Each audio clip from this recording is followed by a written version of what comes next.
ఈ వీడియో చూసే ముందు జై శ్రీరామ్ అని కామెంట్ చేయండి. నర దృష్టి సోకితే నల్లరాయి కూడా నలిగిలిపోతుంది అనే మాట తరచూ వినిపిస్తుంటుంది. ప్రస్తుత కాలంలో అందరిని పట్టి పీడిస్తున్న సమస్యల్లో నరదిష్టి సమస్య ఒకటి. ఈ సమస్య ఈ రోజుది కాదు, యుగయుగాల నుండి వస్తున్న సమస్య. కృష్ణుడు కూడా ఈ సమస్య చేత బాధింపడ్డాడు. మన మీద పడే దృష్టిలో మంచి దృష్టి అలాగే చెడు దృష్టి ఉంటాయి. ఏదైనా పని చేసినప్పుడు మనసులో ఎటువంటి చెడు లేకుండా ఎంత బాగా పని చేశావు అని మంచి దృష్టితో పొగిడేవారు ఉన్నారు. అలాగే ఈర్ష్య అసూయలతో ద్వేషంతో పొగిడేవారు కూడా ఉంటారు. ఇలాంటి వారి వల్ల మనకు నరదిష్టి తగులుతుంది. నరదిష్టి బారిన పడినప్పుడు మనం కొన్ని ఇబ్బందులను ఎదుర్కొంటాం. ఎవరికైనా నరదిష్టి తగిలితే వాళ్లకి తరచూ తలనొప్పి రావడం, వికారంగా ఉండడం, వాంతులు అవ్వడం, అలాగే ఒంట్లో నలతగా అనిపిస్తుంటుంది. ఇలాంటి సమస్యలు ఎవరికైనా ఉంటే వాళ్లకి ఖచ్చితంగా నరదిష్టి తగిలినట్టే. చిన్న పిల్లలకు ఈ నరదిష్టి ఎక్కువగా తగులుతుంది.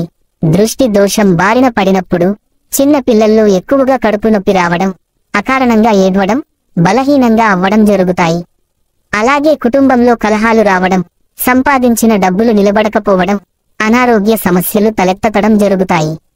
నరదిష్టిని శాశ్వతంగా పోగొట్టుకోలేమని, దీనికి ఎప్పటికప్పుడు పరిహారాలు చేస్తూ ఉండాలని పండితులు చెబుతున్నారు. ఈ నరదిష్టిని పోగొట్టుకోవడానికి అనేక మార్గాలు ఉన్నాయని వేద పండితులు చెబుతున్నారు. మన ఇంటికి సిరి సంపదలు, సుఖ సంతోషాలు రావాలంటే మన ఇంటికి ఉన్నటువంటి నరఘోష, నరదృష్టి అన్నీ తొలగిపోవాలి. ఇంటికి ఉన్న దరిద్రం ఎప్పుడైతే తొలగిపోతుందో అప్పుడే లక్ష్మీదేవి ఇంట్లోకి అడుగు పెడుతుంది. కాబట్టి గుమ్మడికాయను ఇంటికి కట్టుకుంటే కాలభైరవుడు మన ఇంటికి రక్షగా ఉంటాడని పండితులు చెబుతున్నారు. మన ఇంట్లోకి ఎవరైనా వస్తే వారికి ముందుగా ఆ గుమ్మానికి వేలాడే గుమ్మడికాయ కనబడాలి. అలా కనిపిస్తే వారి కంటిచూపు గుమ్మడికాయ మీద పడి నెగటివ్ ఎనర్జీ అంతా పోతుంది. గుమ్మడికాయను కట్టిన తర్వాత ఆ గుమ్మడికాయ త్వరగా పాడైపోతే మీకు తగలవలసిన దోషాలు, దిష్టి అంతా గుమ్మడికాయ తీసుకుని పాడైపోయింది అని గుర్తించాలి.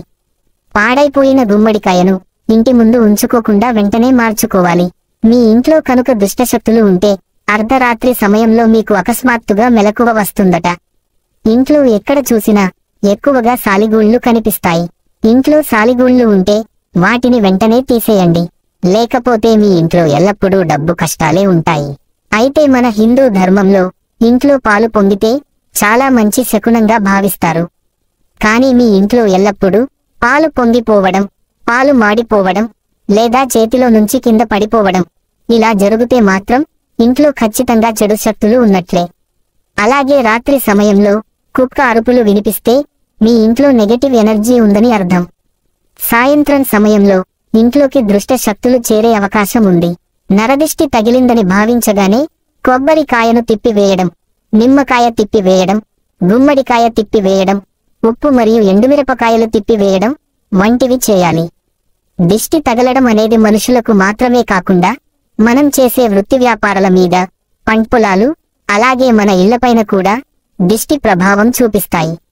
అందుకే చాలామంది ఎక్కువగా తమ ఇళ్లకు గుమ్మడికాయను కట్టడం, ఇంటి ముందు రాక్షసుడి బొమ్మను పెట్టడం వంటివి చేయాలి.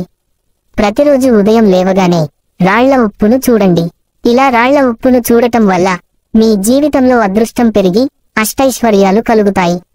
రాళ్ల ఉప్పును చిన్న కాగితంలో చుట్టి మీ పర్సులో పెట్టుకోండి. ఇలా పెడితే ఆర్థికంగా కలిసొస్తుందట. ఆర్థిక ఇబ్బందులు తొలగిపోతాయి. వారంలో ఒక్కరోజు అయినా స్నానం చేసే నీటిలో కాస్త రాళ్ల ఉప్పు వేసి స్నానం చేయండి. ఇలా చేస్తే మీపై ఉన్న దిష్టి అంతా తొలగిపోతుంది.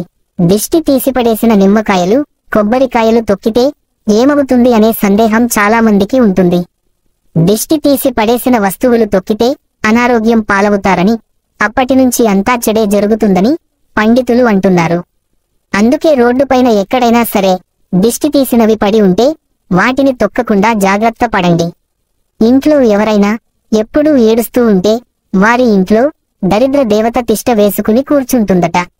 అలాగే చాలామంది మంచం మీద కూర్చుని భోజనం చేస్తూ ఉంటారు. అలా మంచం మీద కూర్చుని భోజనం చేస్తే అన్నపూర్ణ దేవికి కోపం వస్తుంది. లక్ష్మీదేవి కూడా ఆగ్రహిస్తుంది. మంచం మీద కూర్చుని భోజనం చేయడం వల్ల కుటుంబ సభ్యులకు అప్పులు పెరుగుతాయి. కాబట్టి పొరపాటున కూడా మంచం మీద కూర్చొని భోజనం చేయకూడదు. పసి పిల్లలకు అయితే ఖచ్చితంగా ప్రతిరోజు దిష్టి తీయాలని పండితులు చెబుతున్నారు. అన్నం తిన్న తర్వాత దిష్టి తీయకూడదు. చిన్నారులకు దిష్టి తీసేటప్పుడు వారి వద్ద పొరుగింటి చిన్నపిల్లలు ఎవరూ ఉండకూడదు. అలాగే చిన్నపిల్లలు నిద్రపోతున్న సమయంలో వారికి ఎట్టి పరిస్థితుల్లోనూ దిష్టి తీయకూడదు. కర్పూరంతో దిష్టి తీస్తే ఇంకా మేలు జరుగుతుందని పండితులు అంటున్నారు. దిష్టి తీయడానికి గుప్పెడు రాళ్ల ఉప్పును ఎడం చేతిలో తీసుకుని ఇరుగు దిష్టి, పొరుగు దిష్టి, తల్లి దిష్టి అన్నీ తుడిచి పెట్టుకుపోవాలని అనుకుంటూ మీ బిడ్డ చుట్టూ ఎడమ నుంచి కుడికి, కుడి నుంచి ఎడమకు 3 సార్లు తిప్పాలి. దిష్టి తీసిన తరువాత చేతిలో ఉన్న ఉప్పును ఎవ్వరూ తొక్కని చోట పడేయాలి. కొంతమంది కూర్చున్నప్పుడు ఊరికే కాళ్ళు ఊపుతూ ఉంటారు. ఇలా చేయడం వల్ల మీ ఇంటికి దరిద్రాన్ని తెస్తుందని చెబుతున్నారు. ఒక గిన్నెలో రాళ్ల ఉప్పును వేసి ఆ గిన్నెను ఈశాన్య దిశలో ఉంచితే మీ ఇంట్లో ఉన్న నెగటివ్ ఎనర్జీ అంతా తొలగిపోయి ఇంట్లోకి పాజిటివ్ ఎనర్జీ వస్తుందని వాస్తు నిపుణులు చెబుతున్నారు. గిన్నెలో వేసిన ఉప్పును తరచూ మార్చుతూ ఉండాలి. రాత్రి గజ్జెల శబ్దం వింటే ఎవరైనా భయపడతారు. అర్ధరాత్రి సమయంలో గజ్జెల శబ్దం వినిపిస్తే అది శుభసూచకం కావచ్చని పండితులు చెబుతున్నారు. ఈ సమయంలో మీరు గజ్జెల మోత వింటే లక్ష్మీదేవి మీ ఇంటికి వస్తున్నట్లు అర్థం. అలాగే ప్రతి మంగళవారం రోజున కాని, శుక్రవారం రోజున కాని సాయంత్రం సమయంలో ఒక నిమ్మకాయను తీసుకుని 2 ముక్కలుగా కోసి వాటిపై పసుపు కుంకుమ వేసి గుమ్మానికి 2 వైపులా పెట్టాలి. ఇలా చేస్తే ఇంటికి ఉన్నటువంటి దృష్టిదోషాలు అన్నీ కూడా తొలగిపోయి ఇంట్లోకి సిరి సంపదలు వస్తాయని పెద్దలు చెబుతూ ఉంటారు. ఈ వీడియో మీకు నచ్చితే లైక్ చేసి సబ్స్క్రైబ్ చేయండి.